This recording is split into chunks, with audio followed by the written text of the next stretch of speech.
The rain came sideways across the moor, and Nell counted the steps between the road and the iron gates because counting was better than screaming. 47 steps through mud that sucked at her boots. Rosie pressed her face into Nell's neck, the girl's breath warm and damp against her skin, and Nell's arms burned from carrying her the last half-mile. The house was wrong. That was the first thing. The advertisement had said, "Modest household in the village of Ashwick, seeking a capable woman for domestic management." Nothing about this was modest. The building rose 3 stories against the grey sky, its limestone facade streaked dark with rain, its windows shuttered except one. A single gold square of light on the ground floor, like a candle left burning in a room where someone had forgotten to die. "Mama," Rosie said, her voice muffled against Nell's collar. "I'm cold." "I know, love. Count the windows with me." "I don't want to count windows." "Then count how many seconds until Mama finds us somewhere warm." She shifted Rosie higher on her hip and walked toward the door. The gravel drive was choked with weeds. A stone urn lay on its side near the entrance, spilling dried soil like a wound. The brass knocker was tarnished to near black, shaped like a lion's head, with its mouth open in a snarl. Mel grabbed it and knocked 3 times, hard enough to make her wrist ache. Nothing. She knocked again. The rain ran down the back of her cloak, cold as creek water, finding the gap between her collar and her neck. Rosie whimpered. "Right," Nell muttered. She tried the handle. The door was unlocked. She pushed it open. The entrance hall was vast and dark and smelled of cold stone and old smoke. A staircase climbed into shadow. A chandelier hung overhead, its crystals dulled with dust. The only light came from a doorway to the left, that single gold glow she had seen from outside, spilling across the marble floor like something that had escaped. Nell stepped inside. Her boots left mud prints on the white stone, and she did not apologize for them. "Who the devil are you?" The voice came from the lit doorway. A man stepped through it, tall, broad-shouldered, his dark hair falling across his forehead as if he had not looked in a mirror in some time. His shirt was untucked, his jaw was unshaved. His eyes, even in the dim light, were the color of January ice, and they fixed on Nell with an expression that was not quite anger and not quite fear, but something that lived between the two. "I might ask you the same question," Nell said, "but my daughter is shivering, and my patience left somewhere around mile 3. You have the wrong house." "I have this address." She pulled the letter from her cloak pocket with her free hand, the paper soft with rain. "Ashwick Hall, domestic management position. I was told to arrive by evening." He stared at the letter. Something moved across his face. Recognition, confusion. Something darker that closed like a shutter before she could name it. "There is no position." "Then your solicitor is a liar, and you have a larger problem than a woman on your doorstep." Rosie lifted her head and looked at the man with the devastating directness of a 4-year-old.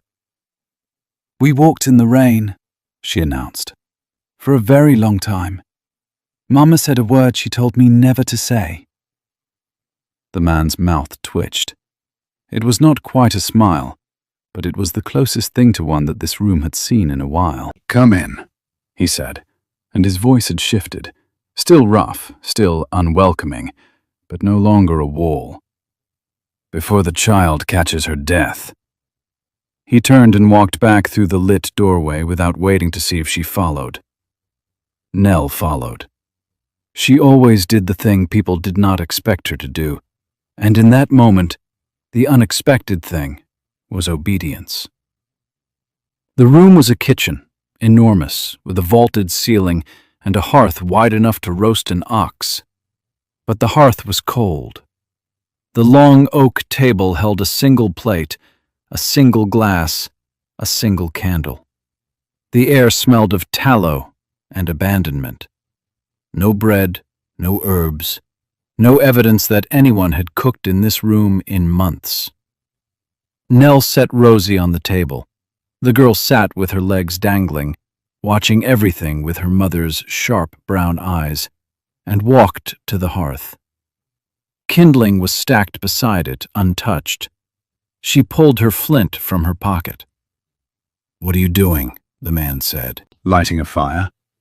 Unless you'd prefer we freeze decoratively. You can't simply—" The kindling caught. Mel blew on it, gentle and precise, and flame climbed through the sticks like something that had been waiting for permission. She added 2 logs from the basket. The fire took, crackling and orange, and warmth bloomed into the stone room like a held breath finally released. She turned around. The man was staring at her with an expression she could not quite decode. His hands were at his sides, fingers curled loosely, as if he had been about to reach for something and changed his mind. "I'm Mel Ashford," she said. "This is Rosie. If there's no position, we'll leave in the morning. But tonight, my daughter needs a bed and a warm meal. And I suspect you haven't had one of those in some time either." He opened his mouth, closed it, opened it again. "Harcourt," he said finally. "James Harcourt." "The Duke of Ashwick?" "If you like." "I don't particularly, but I'll manage." A sound came from beneath the table, a small, deliberate sound, like a mouse that had decided to announce itself. Rosie leaned over the edge and peered underneath. "There's a boy under here," she said, with the tone of someone reporting a weather condition. "He's got a blanket." Nell looked at James. Something in his face cracked, a fracture line running through whatever composure he had built for the evening. "Thomas," he said quietly. "Come out, please." The boy who emerged was perhaps 5 years old, thin in the way children get when they are eating but not being fed, when the meals are mechanical and joyless. He had James's dark hair and someone else's eyes, wide, grey, full of a wariness that should not have lived in a face that young. He clutched a wool blanket around his shoulders and looked at Nell the way a feral cat looks at an open hand. "Hello, Thomas," Nell said. She crouched so her eyes were level with his. "I'm Nell. That's Rosie. She talks too much and she's very bad at being quiet, but she's quite good at sharing biscuits if you happen to have any." "We don't have biscuits," Rosie said, clearly affronted. "Then we'll have to make some." Nell stood and looked at James. "I assume you have flour?" "I don't—" He stopped, looked at his son, who was looking at Rosie with the first spark of interest Nell had seen cross his face. "There might be flour in the pantry." Nell was already moving. She opened the pantry door and found what she expected: a few tins of tea, a sack of flour that was mostly intact, a jar of preserved plums with dust on the lid, butter that had been left unwrapped. She carried armfuls to the table, working around Rosie's dangling legs, and within 10 minutes, the kitchen smelled of something it had clearly forgotten.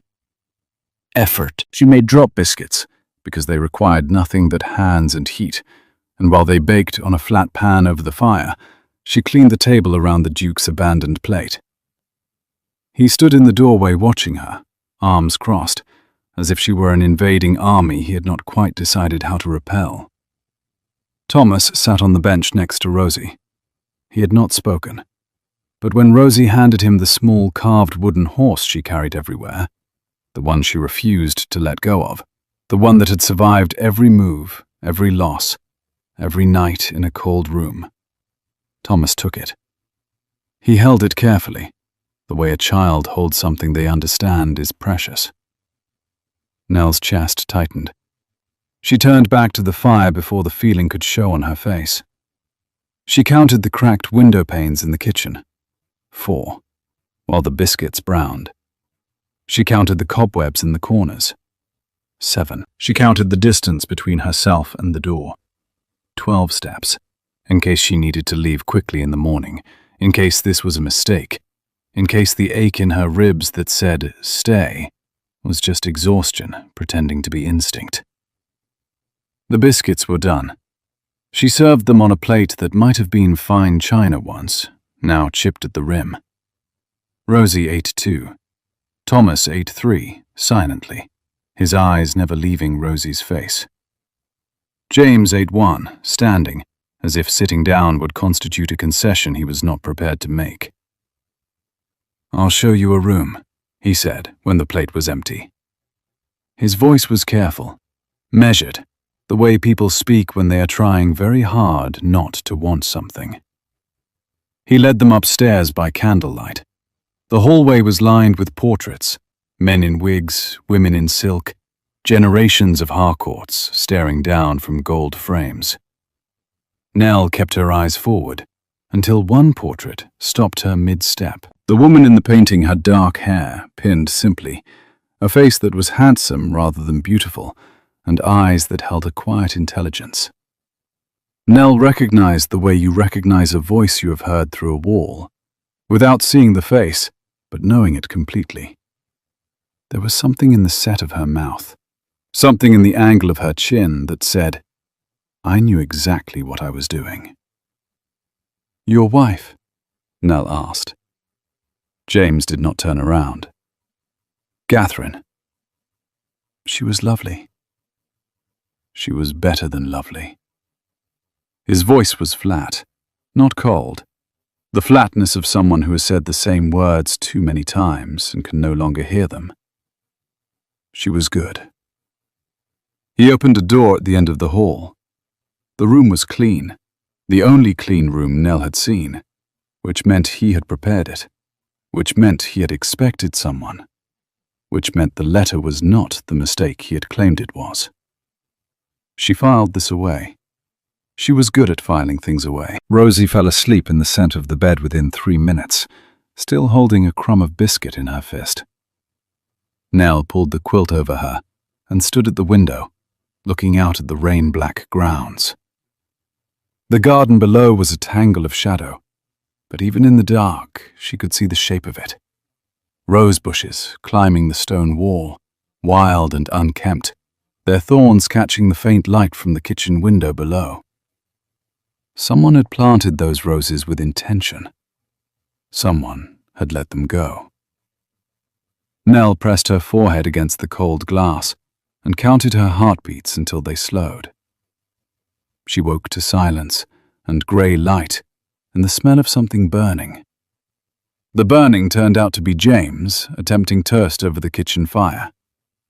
He stood at the hearth with a long fork and an expression of concentrated defeat, watching bread blacken on the prongs. "You're holding it too close," Nell said from the doorway. He did not startle. "I am holding it at the distance I always hold it, which is too close. I am a duke. I am not accustomed to being corrected about toast. And yet here we are." She crossed the kitchen and took the fork from his hand.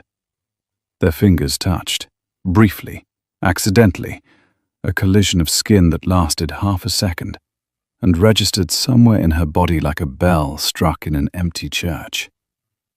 She pulled the fork back from the flame, adjusted the angle, and handed it back. He took it without looking at her. Thomas was at the table, drawing on a piece of paper with a charcoal stub. Rosie sat beside him, narrating his drawing in a running commentary that Thomas appeared to find either fascinating or tolerable. With children, the difference was slim. "We'll leave after breakfast," Nell said. She poured water from the pitcher into a pot and set it to boil. "If you could point me toward the village, I'll ask at the posting house." "Thomas spoke this morning." Nell's hands stilled on the pot. "He hasn't spoken," James said, his voice stripped of everything except the fact. "Since his mother died. 8 months. The physician said it might never. He stopped, swallowed. This morning he asked your daughter if she wanted to see the horses. Nell looked at Thomas, who was drawing a horse, or something that intended to be a horse in the philosophical sense. Rosie leaned over and added what appeared to be wings. "That's not," Thomas began, then pressed his lips together, as if the words had escaped before he had authorized them. "It's a flying horse," Rosie said firmly. "All the best horses fly." Thomas considered this. Then he drew wings on the next horse, too. Nell turned back to James. He was looking at his son with an expression that hurt to witness. A man seeing sunlight after 8 months of cloud and not quite trusting it to last. "Stay," he said. "1 week. I'll pay you a proper wage." "I don't need your it isn't charity." His jaw tightened. "It's desperation, Mrs. Ashford. I have a child who won't speak, and a house I can't manage, and a staff that left 3 months ago because I forgot to pay them. Stay for a week and tell me what needs fixing, and I'll make sure you leave with enough to reach wherever you're actually going." Nell counted the cracks in the ceiling. 14. She counted the seconds of silence. 7. 2 weeks, she said. "And you'll eat your meals at the table, not standing in doorways like a ghost haunting his own house." His eyes widened. Then something shifted in his face. Not a smile, not yet, but the architecture of one. The scaffolding before the building. Agreed. Nell tore through Ashwick Hall the way storms tear through wheat fields, with purpose, without apology, and leaving everything flattened and rearranged in her wake. She started with the kitchen. The larder was restocked from the village by noon. She had marched to the grocer herself, Rosie on her hip, and ordered provisions with the calm authority of a general commissioning rations. By evening, the kitchen smelled of onion soup and fresh bread, and something that might, if you were generous, be called hope. The next morning she attacked the drawing room. She ripped down moth-eaten curtains with her bare hands, raising clouds of dust that made her cough and cough again. She threw open windows that had not been opened in months, and cold, clean air rushed through the house like water through a broken dam. James watched from doorways. He was always in doorways, she noticed. Never fully inside a room, never fully outside it, occupying thresholds like a man who had forgotten how to commit to a direction. "You could help," she said, wrestling a curtain rod from its brackets. "I'm supervising." "You're lurking. There's a difference." She yanked. The rod came free, and she staggered backward, catching herself against the wall with one hand. Her sleeve rode up, revealing the thin scar along her forearm from the time she had tried to fix a window latch with a bread knife because she could not afford a locksmith. James's eyes found it and lingered. "Are you always this?" He searched for the word. "Destructive? Efficient? Terrifying? Relentless?" She dropped the curtain rod on the floor. "My husband used to say I was a storm wrapped in an apron. He meant it kindly." She pushed hair from her face with the back of her wrist. "Most of the time." The garden was next. She found the rose wall on her second day, an entire south-facing stone wall covered in climbing roses that had grown wild, their canes thick as her thumb, their thorns catching at her sleeves. Someone had planted them with care. The variety was consistent, the spacing deliberate. But they had not been pruned in at least a year, and the wall was half hidden behind a curtain of tangled green. "Your wife planted these," Nell said, not a question. James stood at the garden gate, his hands in his pockets, his shoulders carrying something heavier than his coat. "Catherine loved roses." She said they were the only flower that demanded you bleed for them. Sensible woman. Nell pulled on leather gloves she had found in the potting shed and began cutting back the dead wood. The thorns snagged her sleeves. She did not care. The work was good, physical, immediate, the kind of effort that left no room for the thoughts that lived in the quiet hours. Cut, strip, pile. Cut, strip, pile. The rhythm was a heartbeat. The roses beneath the overgrowth were healthy, green, waiting. Rosie and Thomas played in the grass behind her, safe in the walled garden, their laughter rising and falling like birdsong. Thomas was talking now, not freely, not easily, but in small sentences that grew a little longer each day. Rosie, look! That's a worm. Your horse can't fly. It doesn't have proper wings. Rosie corrected his physics with the patience of a saint and the logic of a hurricane. Nell smiled with her back turned so no one would see. And the fourth evening, she was shelving books in the library, because the library was a disaster. Books stacked on chairs and windowsills, and one precarious tower in the corner that reached her shoulder, when she found the carved wooden horse. Not Rosie's horse, a second one. It sat on the mantelpiece behind a row of leather-bound volumes, hidden as if it had been placed there deliberately, and then deliberately forgotten. The same size, the same crude but careful carving, the same nick in the left ear where the knife had slipped. The same horse. Nell's hands went still. She picked it up and turned it in her fingers, and the years folded like paper. 14 years old, sitting in the churchyard grass with a boy who had dark hair and ice-blue eyes, watching him carve a pair of horses from a piece of fallen oak. "One for you," he had said, pressing the smaller one into her palm. "One for me, so we match." She had kept hers. She had kept it through her father's disgrace, their midnight departure from the village, through London and marriage and widowhood, and all the years of making do. It had been Rosie's toy since Rosie was old enough to hold it. And this was the other one, the matching half. James. She put the horse back on the mantelpiece with hands that trembled. She stood in the library, where the dust motes turned gold in the last light, and she breathed. And she counted the books on the nearest shelf, 23. And she did not let herself think about what this meant. Not yet. But the next morning, when James came into the kitchen and Rosie was eating porridge, and Thomas was attempting to explain to Rosie why horses could not, in fact, fly. "They're too heavy. It's simple mathematics." And James sat at the table, like she had told him to, in a chair, like a person, not a ghost.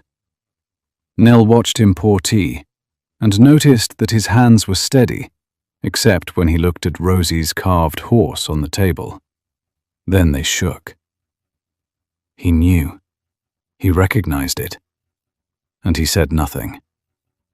Nell filed this away too, in the place where she kept things that were too large to examine in daylight. She found the letter on the 9th day. The writing desk in the morning room had been locked, and Nell had picked the lock with a hairpin because that was the kind of woman she was, the kind who opened things that were closed and dealt with the consequences after. The desk was Catherine's. She knew it immediately. The handwriting on the envelopes, the dried lavender pressed between sheets of writing paper, the particular organization of a woman who had known exactly where everything was, and exactly when she would no longer be there to find it. The letter was in the center drawer, sealed with red wax, addressed in Catherine's clear, steady hand. To the woman who will come. Nell broke the seal with her thumbnail. Her heart was a fist against her ribs, and she counted the words on the first line, 9, before she let herself read them. The letter was 3 pages long. Catherine's handwriting was beautiful and precise, and utterly without self-pity. She wrote the way she had lived, apparently, with clarity, with intention, with the quiet authority of someone who had decided exactly what would happen after she was gone. She had known. She had known about Nell, not just as a name, not just as a memory, but as the girl James had loved before Catherine existed in his life. He told me on our wedding night, Catherine wrote, not as a confession, as an apology. He said he would be a good husband, and he was. But I could see the shape of what he carried. Not a torch, nothing so dramatic. More like a room he had sealed shut and never entered. I never asked him to open it. That was my choice, and I do not regret it. Catherine had been ill for 2 years before she died.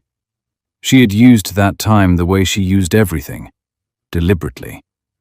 She had found Nell through a chain of solicitors and parish records. She had arranged for the letter to be sent 6 months after her death.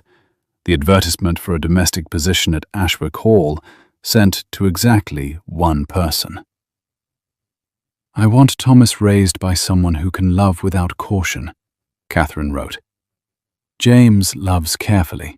He will always love carefully. You are the other half of the scale. I saw your record. A woman who fights, who breaks things open, who does not wait to be invited. Thomas needs that. James needs that. I am giving you both to each other because I cannot give you anything else, and because this is the one gift I can leave that matters. The last line. If you are reading this in my morning room, then you have already picked the lock. I expected nothing less. Nell sat in Catherine's chair with Catherine's letter in her hands, and she did not cry. She pressed her palm flat against the desk, felt the smooth wood grain under her fingers, smelled the ghost of lavender that clung to the paper, and she breathed. 1, 2, 3, until the room stopped spinning. Then she stood, folded the letter, put it in her pocket, and went to find James. He was in the stable, brushing down a horse that did not need brushing, the way men tend to things that cannot talk back when they need to avoid things that can. We need to speak, Nell said. If this is about the chimney I've already sent for, it's not about the chimney. She pulled the letter from her pocket and held it out. He looked at it the way a man looks at a loaded pistol, with full understanding of what it was, and no desire whatsoever to touch it. Catherine wrote this, Nell said. She left it in her desk. She addressed it to the woman who will come. She meant me. James took the letter. She watched his eyes move across the first page, watched the color leave his face the way tide leaves sand, slowly, completely, exposing everything beneath. His hand found the stable wall. He held it the way a sailor holds a mast, not for comfort, but against capsizing. She planned this, he said. His voice was barely a voice. She arranged for you two. She arranged everything. The solicitor, the advertisement, the timing. Nell's voice was steady, because if it was not, she would break something, and the only thing within reach was the truth. She knew who I was. She knew who I was to you. I didn't know you were Eleanor, from the village, the vicar's daughter. You said your name was Ashford. It is Ashford. I married. I thought you were. He stopped. I carved you a horse. I know. Rosie has it. The silence that followed was the loudest thing Nell had ever heard. It filled the stable the way smoke fills a room.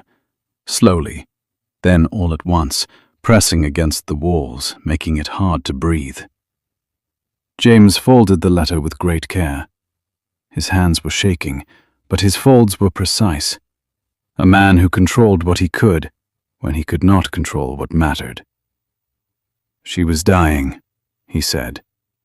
And she used her last months to find the girl I loved when I was 14. Yes.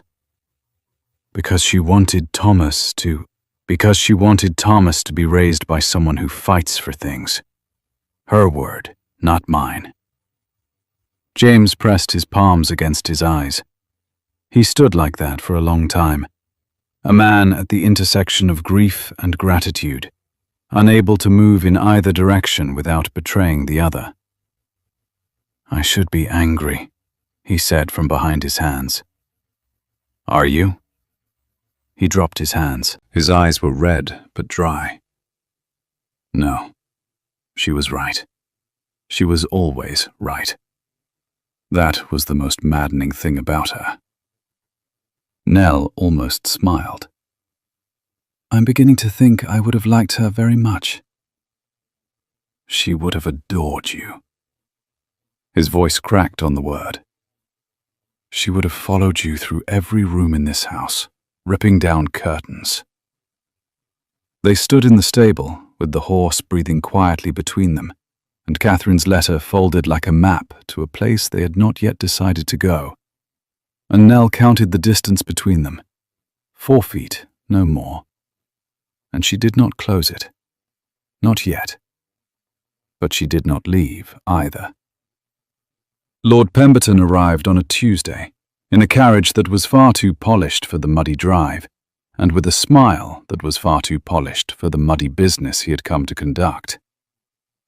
Nell was in the garden when she heard the wheels on gravel. She set down her pruning shears and wiped her hands on her apron and walked around to the front of the house with the calm, measured pace of a woman who has already decided she does not like someone she has not met. He was tall, fair, dressed in London clothes that announced their cost with every stitch.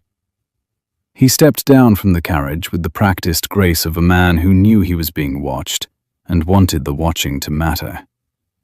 His eyes found Nell immediately, assessed her apron, her dirt-streaked sleeves, the calluses on her hands, and his smile did not waver, which told her everything she needed to know about its sincerity. I'm looking for the Duke of Ashwick, he said. He's inside. And you are? The woman who's going to show you in, if you can manage the steps without muddying your shoes. His smile thinned at the edges. Charming. James met them in the entrance hall. He stood straighter when he saw Pemberton, an involuntary tightening, like a rope pulled taut. His jaw set. His eyes went flat. Pemberton, he said. Harcourt, you look terrible. What do you want? Pemberton adjusted his gloves with deliberate slowness. I want what's best for my cousin's child. Thomas needs proper guardianship, a stable household, a father who... His eyes swept the entrance hall, cataloguing the dust, the disrepair, the cracked urn by the door. Can maintain his own estate. Thomas has a father. Thomas has a recluse who forgot to pay his staff. Pemberton's voice was silk over iron. The courts will see it that way too. I've spoken with the magistrate. The boy deserves to be left alone. Mel watched this exchange from the foot of the stairs, her arms crossed, her weight on her back foot. The posture of a woman preparing to move fast. She knew men like Pemberton. She had met them in solicitors' offices and courtrooms, and the narrow hallways of boarding houses where they came to collect rent from women who had nothing left to collect. They smiled. They used words like deserve and proper and best interest. They took things. Thomas appeared at the top of the stairs. Rosie was behind him, holding his hand with the fierce grip of a girl who had decided this boy belonged to her and would not be negotiated with on the subject. Pemberton looked up. Ah, there he is. Thomas, my boy. He's not your boy, Nell said. The words came out before she had authorized them, which was how most of her best words worked. Pemberton turned to her with the slow pivot of a man who was not accustomed to being interrupted by women in aprons. I'm sorry. Who exactly are you? I'm the woman who makes sure that child eats 3 meals a day and sleeps in a clean bed and laughs at least once before sunset. She did not uncross her arms. Who exactly are you? I am Lord Pemberton, Catherine's cousin. Thomas's family. Family visits. You've come with a carriage and a threat. That's not family. That's an eviction notice in a better coat. James made a sound that might have been a cough and might have been a laugh poorly disguised as one. Pemberton's eyes narrowed. I see, he said. You've found yourself a guard dog, Harcourt. I should probably mention, Nell said, her voice light and pleasant, and carrying the particular warmth of a lit fuse, that the last person who called me a dog didn't enjoy how the conversation ended. But please, continue. Pemberton did not continue. He adjusted his gloves again, nodded once to James, and said, You'll hear from my solicitor, with the air of a man who believed solicitors were weapons and had clearly never met Nell's pruning shears. He left. The carriage wheels crunched on the gravel, and the sound faded, and the house settled back into its silence like a held breath released. James looked at Nell. She looked at him. Thomas and Rosie descended the stairs, still holding hands, unaware that the world of adults had just drawn a line in the gravel. A guard dog, James said. I've been called worse. At least dogs are loyal. You didn't have to. Yes, I did. She uncrossed her arms. Her hands were shaking, but only if you looked closely, and she did not intend for anyone to look closely. That man wants Thomas like a landlord wants a building, for the deed, not the walls. I've seen it before. James was quiet for a long moment. Then he said, Thank you, in a voice that sounded like it hurt to use, the way a key hurts a lock that has not been turned in years. They worked. That was the strange thing. How quickly opposition became partnership. How naturally they fell into the rhythm of two people defending the same ground. James retrieved his ledgers from the study, dusted them off, spread them across the kitchen table. Nell sat across from him and read the accounts with the trained eye of a woman who had balanced household budgets on the edge of nothing for years. You're hemorrhaging money, she said. I'm aware. The roof repairs alone, you've been overcharged by 40%. This builder is either incompetent or stealing from you. Possibly both. Definitely both. She turned a page. And your solicitor, the one Catherine used, is he still retained? Mr. Whitmore, yes. Then we write to him tonight. Pemberton's claim requires evidence of negligence. We make sure there's none to find. James leaned forward on his elbows. The candlelight caught the planes of his face, and Nell noticed, really noticed, the shadows under his eyes, the fine lines at the corners of his mouth, the grey that had begun at his temples like frost on a window. He looked like a man who had aged 5 years in one, and was only now beginning to realize he might stop. You don't have to do this, he said. Pemberton is my problem. Pemberton became my problem the moment he looked at Thomas like a line item in a ledger. I don't abandon my problems. It's a character flaw. Ask anyone. She handed him a cup of tea without being asked, which meant she had made it while she was reading, which meant some part of her had been tracking his movements. When he sat, when he shifted, when his cup went empty, without her conscious permission. He noticed. His fingers closed around the cup, and his eyes held hers for a beat longer than tea required. They worked until the candle burned low, and the fire had settled into embers. The children were long asleep upstairs. The house was quiet, in the way old houses are at night, not silent, but full of small sounds, settling beams and wind in chimney flues, and the particular creak of a building that has been standing so long it speaks its own language. Nell gathered the papers into a stack. Her hand brushed his on the table's surface, and neither of them moved. The touch was a question neither of them answered. Warm skin on warm skin, the backs of their fingers barely meeting, existing in the space between accident and intention, where the most honest things lived. "Good night, Mrs. Ashford," James said, and his voice was rougher than it had been. "Good night, Your Grace," she said, and hers was no steadier. The garden became their country, the neutral ground where neither had to pretend and both could breathe. Mel pruned roses while James cleared the overgrown paths, and they talked the way people talk when they are using their hands, in scattered, honest fragments, without the architecture of performance. "My husband was a clerk," Nell said, cutting a dead cane at the base. "Samuel. He was good and steady, and he made me laugh. And he died of a fever in 3 days. 3 days. I didn't even have time to be frightened before it was over." James pulled a tangle of ivy from the garden wall. "Catherine was ill for 2 years. Slow enough to plan, too slow to accept. I kept thinking the next physician would fix it. I kept thinking. Thinking is the cruelest part. She stopped thinking before I did. She started planning instead." He dropped the ivy on the pile. "I should have planned with her. Instead, I sat in the library and read the same page of a book I can't even name for the better part of a year."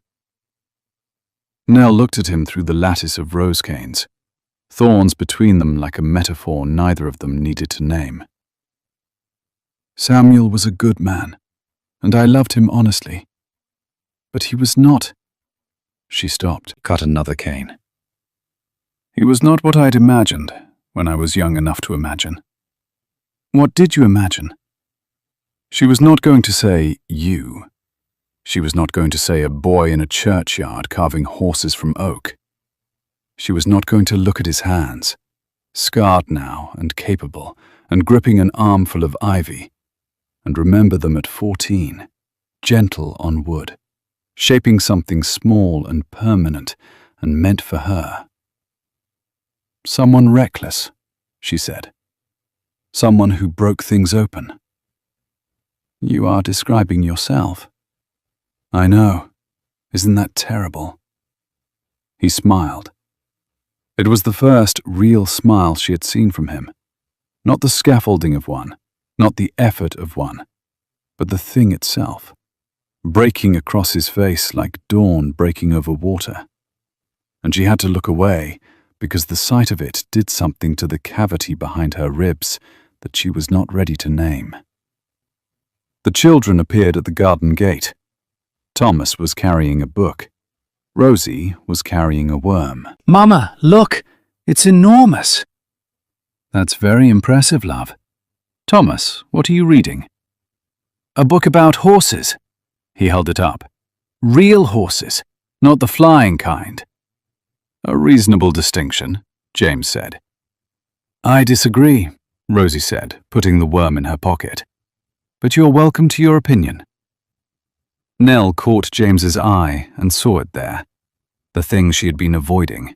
The thing she had been counting around. The thing that lived in the space between 4 feet and 0. Amusement. Warmth. An ache that had nothing to do with grief and everything to do with the present tense. She turned back to the roses and cut until her arms hurt. The evening shifted something. Nell was reading to the children in the library, a story about a knight and a dragon that Rosie found insufficiently exciting, and Thomas found insufficiently accurate, when she looked up and found James in the doorway. Again, always the doorway. But this time, after a long moment, he stepped inside. He sat in the chair by the fire. Thomas climbed off the sofa and crossed the room and sat at his father's feet, leaning against his knee, and James's hand came down to rest on his son's head, gently, as if the boy were made of glass, and then less gently, as if he had remembered that children are made of sturdier things than fathers give them credit for. Rosie fell asleep first, her head in Nell's lap. Thomas followed, curled against his father's leg. The fire crackled. The room smelled of old books and wood smoke, and the particular warmth that happens when a cold room has been occupied long enough to forget it was ever empty. "I have to tell you something," James said quietly, so as not to wake the children.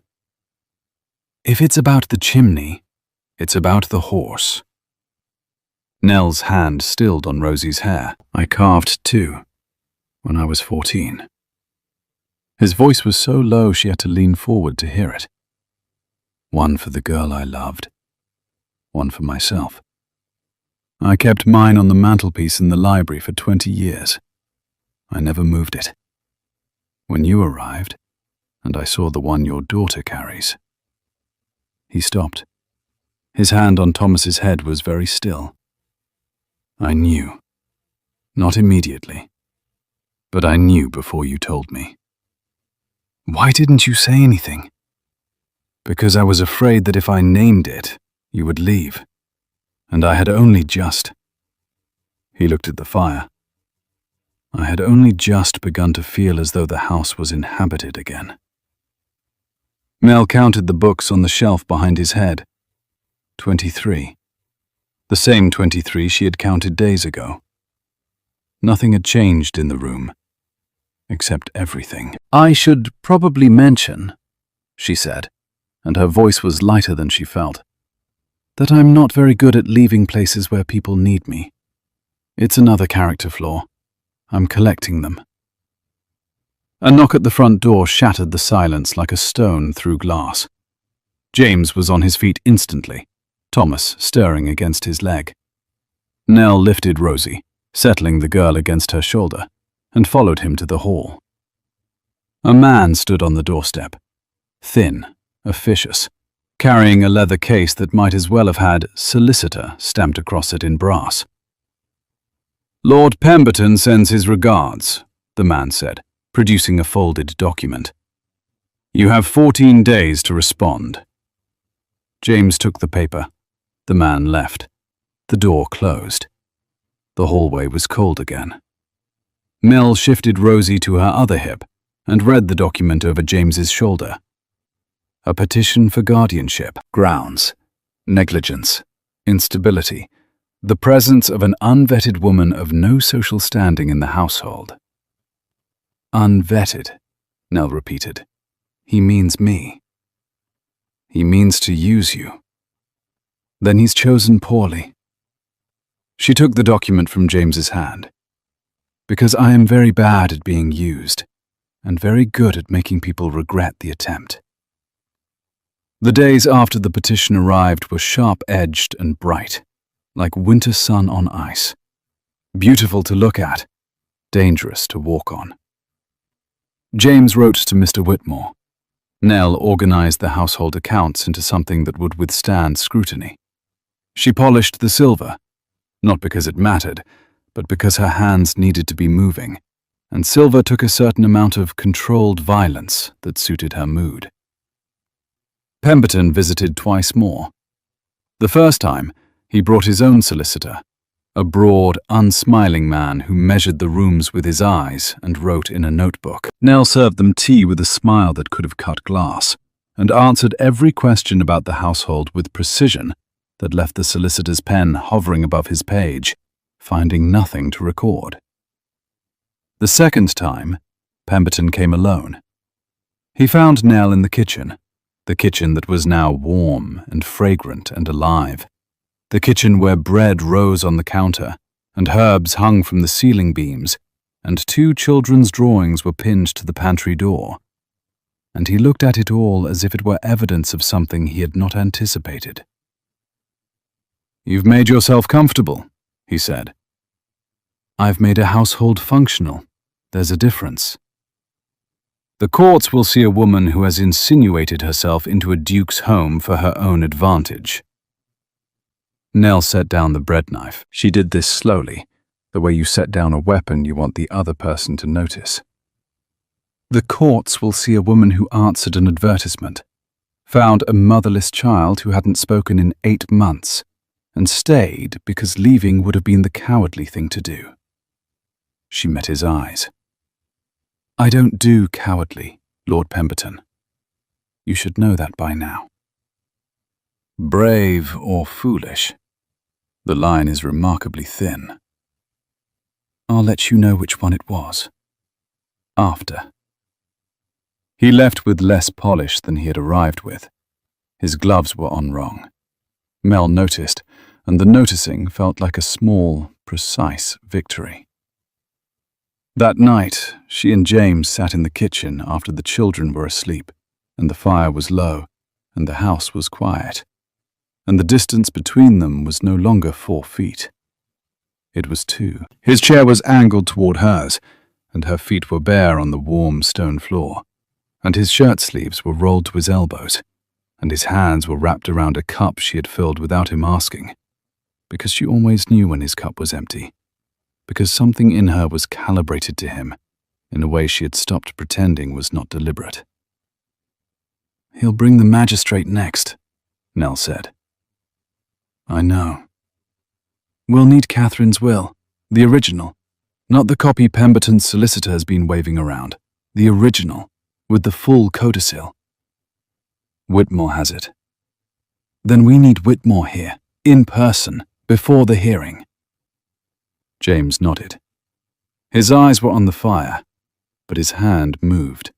Not toward her, not quite, but to the table's surface, where it rested 2 inches from hers. The gap was deliberate.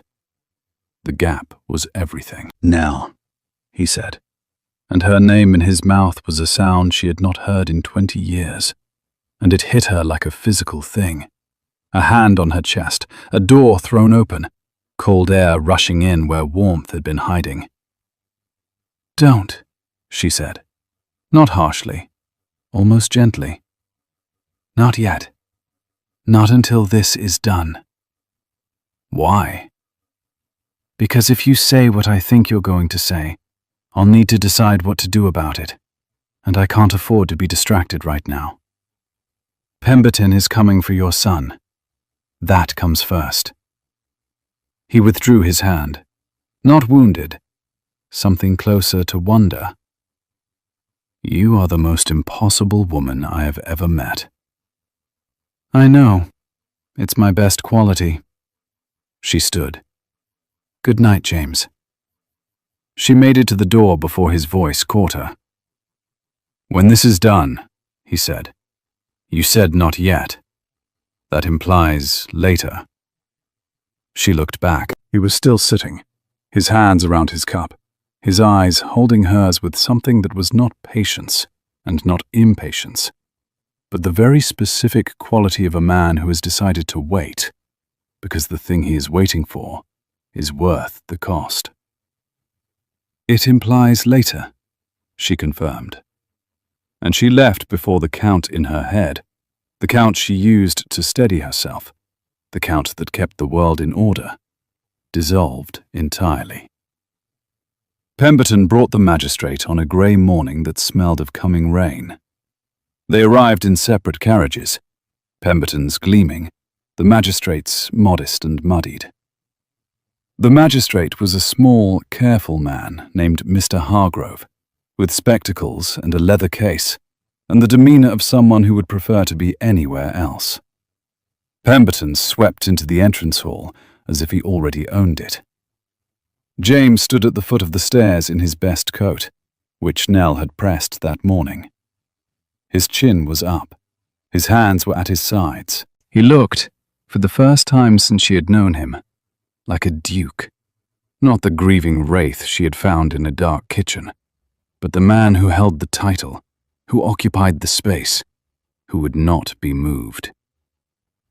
Nell stood beside him, not behind, beside. Pemberton began his case in the drawing room, his solicitor producing documents like a conjurer producing rabbits, each one a fresh accusation. Negligence, instability, the unpaid staff, the disrepair, the presence of an unrelated woman of unknown character in the household. Mrs. Ashford, the magistrate said, looking at Nell over his spectacles. What is your relationship to the Duke of Ashwick? I was hired as housekeeper, Nell said, through a solicitor, Mr. Whitmore, who managed the late Duchess's affairs. I answered an advertisement, arrived with references, and have been managing the household for the past 3 weeks. The accounts are current, the staff has been rehired, and the child is healthy, clothed, fed, and, for the first time in 8 months, speaking. References? Pemberton said, his eyebrow rising. 3, from my previous employers in London. I have them here. She produced them. The magistrate read them with the slow attention of a man who recognized quality. Nell watched Pemberton's jaw tighten. The issue, Pemberton pressed, is not the housekeeper's references. It is the Duke's fitness as a guardian, a man who cannot manage his own estate. The estate is managed, James said. His voice was even. The accounts are in order. The repairs are underway. The staff is employed and paid. If Lord Pemberton has specific concerns, I invite him to present them with evidence rather than implication. The room shifted. The magistrate looked between them, the Duke, who was standing straight, the woman beside him, who was standing straighter, the lord across the table, whose case was softening like wet paper.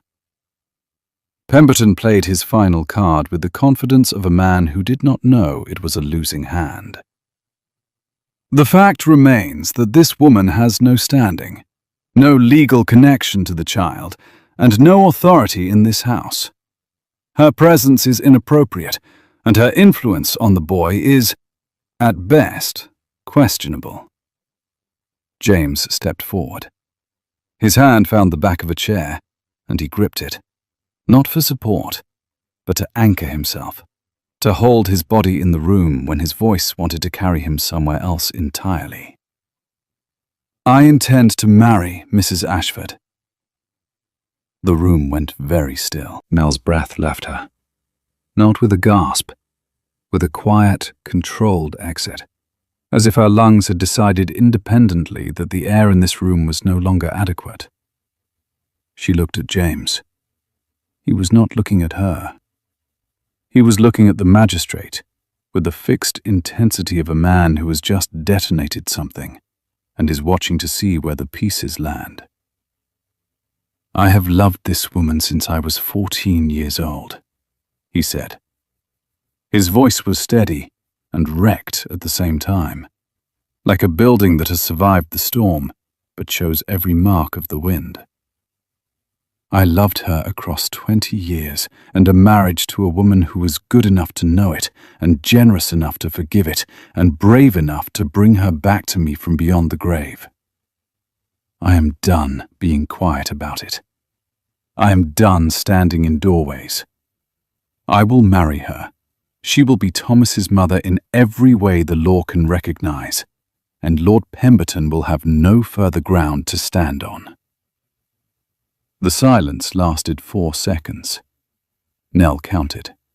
Then she spoke. If you think, she said, turning to face James with the full force of a woman who has just been handed an explosion she did not authorize, that I am going to swoon and say yes because you finally remembered how to use a complete sentence. He looked at her. His eyes were bright and terrified, and absolutely certain, which was an impossible combination. And yet. Nell crossed the room. 3 steps. She grabbed his lapels, both fists, silk and wool, and the warmth of his chest beneath, and she pulled him toward her until their faces were inches apart. I'll marry you, she said. But not because you asked. Because I've decided. She kissed him. In the drawing room, in front of the magistrate and Lord Pemberton and the solicitor with the leather case and the portrait of Catherine on the wall behind them, whose painted eyes, in the shifting light, appeared to be smiling. The kiss was not careful. It was not measured. It was the kind of kiss that burns from both ends, like a door thrown open so hard it breaks the hinges. His hands found her waist and pulled her closer, and her hand stayed on his lapels, and for a count of 7 heartbeats, she counted, she always counted. The world outside this room did not exist. When she pulled back, the magistrate was cleaning his spectacles with a handkerchief, and Pemberton's face had achieved a shade of white that Nell found deeply satisfying. "Well," the magistrate said, "I believe that addresses the question of domestic stability." "I have further concerns," Pemberton began. "No," Nell said. She reached into her pocket and produced the second letter, the pages she had not shared, the ones Catherine had placed deeper in the desk, the ones that had been waiting for exactly this moment. "You don't." She laid the papers on the table. Catherine's handwriting, Catherine's precision. 3 pages detailing Pemberton's debts, gambling losses at 4 separate establishments, a mortgage on his London property he could not service, a loan from a moneylender that would come due in 6 months. And at the bottom, in Catherine's hand, "My cousin will come for the money. He always comes for the money. Show him this." The magistrate read the pages. His spectacles slid down his nose. He pushed them up. He read them again. "Lord Pemberton," he said, with the slow, measured tone of a man who has found a different case than the one he was brought to hear. "I believe we have a separate matter to discuss." Pemberton's mouth opened, closed, opened again. He looked at Nell, and in his eyes she saw the particular fury of a man who has been outmaneuvered by someone he underestimated, and she held his gaze until he looked away. He left without his solicitor having to carry him, which Nell considered a mercy. The carriage door slammed. The wheels churned the gravel. The sound faded. James stood in the drawing room with his hands at his sides and his eyes on Nell, and an expression she had never seen on a human face. Relief, and terror, and love, and the specific bewilderment of a man who has just been kissed by a woman who told him she was marrying him because she decided to. "You had those pages the entire time," he said. "I was waiting for the right moment. You kissed me in front of a magistrate. I should probably mention that I don't have a plan for what happens after this. I very rarely do." She straightened his lapels, which were crushed from where she had grabbed them. "But I'm told that's part of my charm." He caught her hand, held it. Not the accidental brush of fingers on a table, not the almost touch of the kitchen, but a deliberate, full-handed grip that said, "I am not letting go." "You are the most terrifying woman in England," he said. "Only England? I was aiming for the continent." He laughed. It was a broken, beautiful sound, and it filled the drawing room the way light fills a window. Suddenly, completely, as if it had always been waiting on the other side.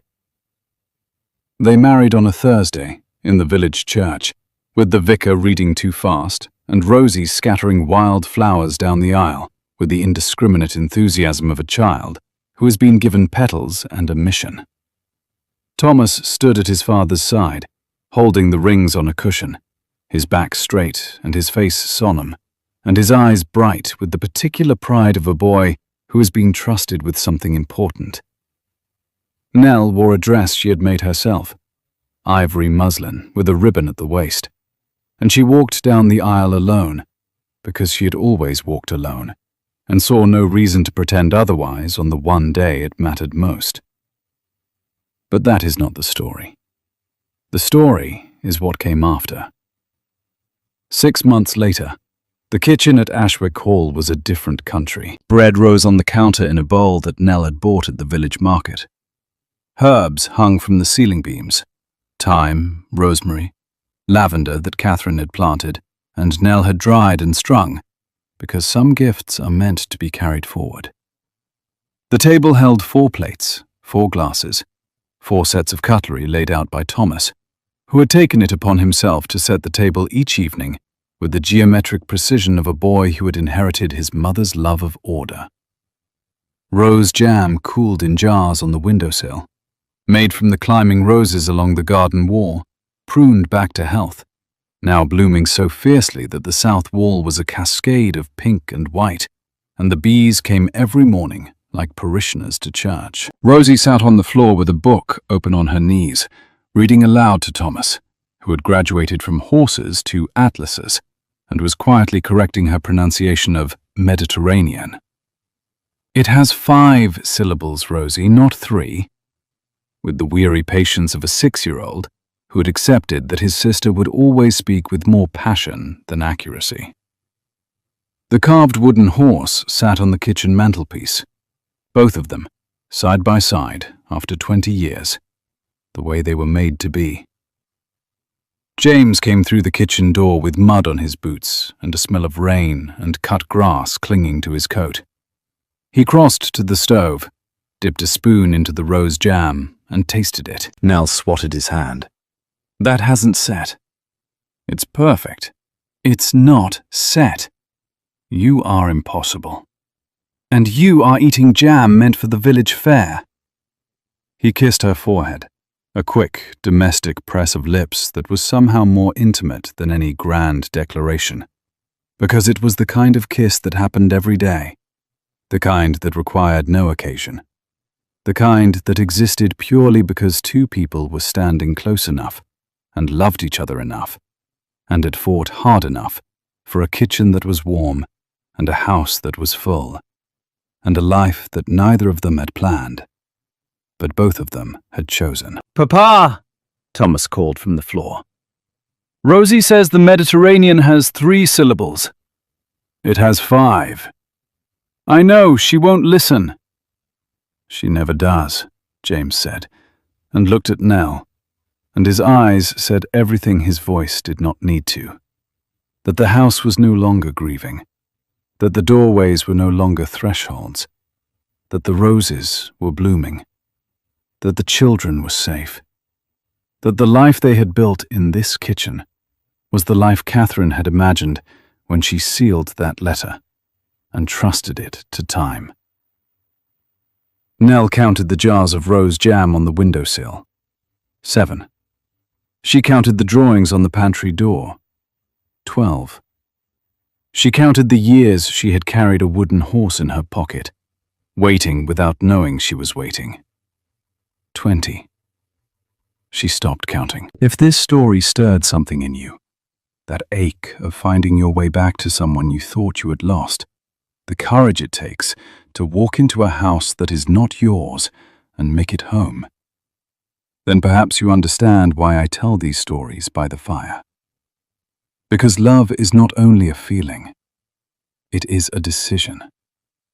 It is a woman who grabs a man's lapels and says, "I have decided." It is a kitchen that was cold and is now full of bread and children and rose jam on the windowsill. If you felt that, tell me in the comments which moment caught you.